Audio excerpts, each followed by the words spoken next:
Olá pessoal, então nós vamos tentar nessa videoaula fazer um paralelo entre o pensar funcional e o pensar terapêutico, no intuito de facilitar o nosso estabelecimento de metas quando estamos tratando o nosso paciente. Então, quando a gente pensa terapeuticamente, a gente tem que pensar no que ocasionou o processo patológico, a gente tem que investigar bem isso. Como está o andamento do processo patológico, quais são as disfunções que esse nosso paciente ele apresenta, e essas disfunções nós vamos ver lá na frente que elas vão levar a incapacidades. Mas dentro disso tudo, uma coisa que geralmente a gente deixa de fazer, mas que é muito importante, é estabelecer qual é a nossa meta em relação ao paciente, né? O que nós queremos e qual é o prazo para isso. Quando a gente tenta pensar funcionalmente, é claro que a gente não vai esquecer o que ocasionou a disfunção, né? Nós não vamos esquecer do processo patológico. Eu simplesmente fiz uma arrumação aqui para a gente tentar entender melhor como é que funciona o raciocínio para o estabelecimento de metas. Então, imagine que a disfunção ela leva à incapacidade. Então, depois que a gente definiu bem o quadro patológico do paciente, a gente tem que evidenciar qual é a principal incapacidade desse paciente. Porque se o processo patológico evolui da incapacidade, aí a gente pode estar restringindo o paciente de uma participação social mais efetiva. Então, dentro dessa incapacidade, depois que a gente diagnosticou a incapacidade, a gente vai ser capaz de levantar as nossas metas e definir melhor o nosso prazo para alcançar esse objetivo. Então, pensar funcional significa delimitar bem qual é a incapacidade do paciente e como nós vamos chegar até a melhoria dessa função, enquanto o pensar terapêutico ele é um pouco mais restrito, porque eu procuro tratar o que o paciente apresenta. Então, na realidade, eu não estou tratando o que ele necessita, eu estou tratando o que ele apresenta como condição de base.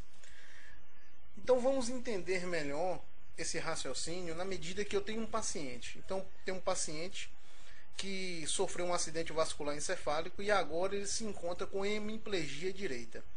Então, esse é um diagnóstico clínico do paciente. Hemiplegia direita, secundária a um acidente vascular encefálico. Se a gente for investigar melhor, a gente vai querer descobrir qual foi a área do cérebro acometida, se esse acidente ele foi isquêmico ou se ele foi hemorrágico. Quando a gente está pensando na parte funcional do paciente, eu preciso entender, eu vou tratar a hemiplegia direita do paciente, mas se naquele momento o paciente ele pode me apresentar outro sinal, que seria uma incapacidade de transferir de deitado para sentado. Então, muitas vezes, a gente não define metas, a gente define meta quando a gente identifica qual é a disfunção. E quando a gente correlaciona a disfunção à real incapacidade do paciente. Então, eu tenho um paciente vítima de AVE, cursou com hemiplegia direita, porém, esse paciente, eu tenho que trabalhar amplitude de movimento? Não necessariamente. Eu vou ter que estar trabalhando estímulos diversos nesse hemicorpo, com certeza, mas eu preciso ter um enfoque. Então, talvez, nesse primeiro momento, eu tente facilitar a transferência do paciente. E na medida que eu identifico isso e compartilho isso com o paciente e com a família, fica mais fácil para mim chegar até um sucesso terapêutico. Ou seja, a minha meta vai ser atingida, porque a minha meta é facilitar a atividade de sentar, facilitar a transferência de deitado para sentado. Mas será que somente quando eu identifico que o paciente é incapaz de transferir de deitado para sentado é o suficiente? A gente precisa começar a mensurar mais. Mensurar mais significa que a gente vai perceber quanto o paciente evolui. Então, no intervalo de tempo que eu estabeleci, por exemplo, eu tenho 15 dias para facilitar a atividade. Mas ele era incapaz quanto? Dentro dos 15 dias, que é um período longo, eu posso perceber a evolução do meu paciente. Existem algumas escalas que identificam isso, daí eu aconselho para vocês a escala de Israel, está no blog, é uma escala muito interessante. Eu posso também qualificar. Então, a escala ela me ajuda a ter uma mensuração, né? Para mim estar estabelecendo um nível, um valor mas a qualificação ela também serve de parâmetro. Então, nesse caso aqui eu coloco: o paciente necessita total apoio para a transferência. Então, daqui a 15 dias ele vai estar como? Nesse intervalo ele vai estar como? Eu posso estar transformando esse total em parcial. Então, isso também é importante. Eu mostrar para o paciente: olha, eu tinha que te apoiar totalmente. Agora é só um apoio parcial. Você já está melhorando, você está evoluindo. Então, veja que a minha meta ela vai ser atingida. A gente vai trabalhar nesse intuito. Mas eu não disse para ele que eu quero que ele sente sozinho. Eu quero que ele sente com menos auxílio, gastando menos energia. Então, pensar funcionalmente seria nesse sentido. Além dessa disfunção que a gente apresentou aqui, dessa incapacidade, a gente pode ter inúmeras outras que eu poderia estar citando aqui também.